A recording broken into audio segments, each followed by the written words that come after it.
Thank you so much అండి. Thank you అండి. ఈరోజు నిజంగా నాకు కూడా ఒక మంచి సినిమా చూసిన ఫీలింగ్ వచ్చింది. అందరూ సినిమాలో ఆయుష్ చూశారు, నేను ఈ సినిమా ఆయుష్ చూశాను. ఖచ్చితంగా ఆహాలో చాలా గట్టిగా ఆడే సినిమా అవుద్ది ఇది.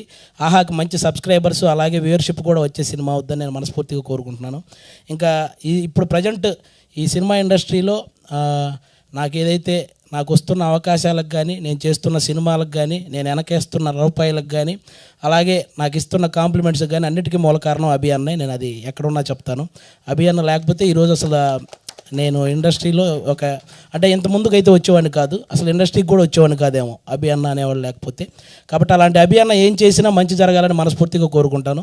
అందులో భాగంగానే ఈరోజు ఈ సినిమా అసలు ఇంత మంచి కాన్సెప్ట్ అభి అన్నకు ఆ థాట్ వచ్చినందుకే మనం హెడ్స్ ఆఫ్ చెప్పాలి. యాక్చువల్గా ఎవరు చూసినా సరే మెచ్చుకునే కాన్సెప్ట్ అది.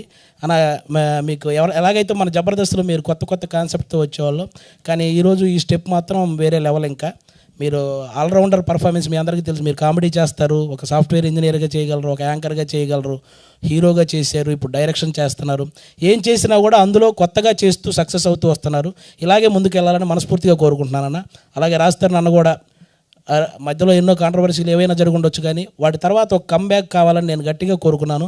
నాకెందుకో ఈ చిరంజీవి సినిమా అనేది గట్టి కమ్బ్యాక్ అనిపిస్తుంది అన్న. Thank you so much. మీకు కూడా చాలా బాగా పర్ఫామ్ చేశారు, అందులో మిగతా ఆర్టిస్టులు కూడా. అందరికీ కూడా once again thank you so much. మాకు కూడా ఈరోజు ఇక్కడికి పిలిచి ఇంత మంచి ఎంటర్టైన్మెంట్ ఇచ్చినందుకు అందరికీ థ్యాంక్ యూ సో మచ్ అండి. Thank you.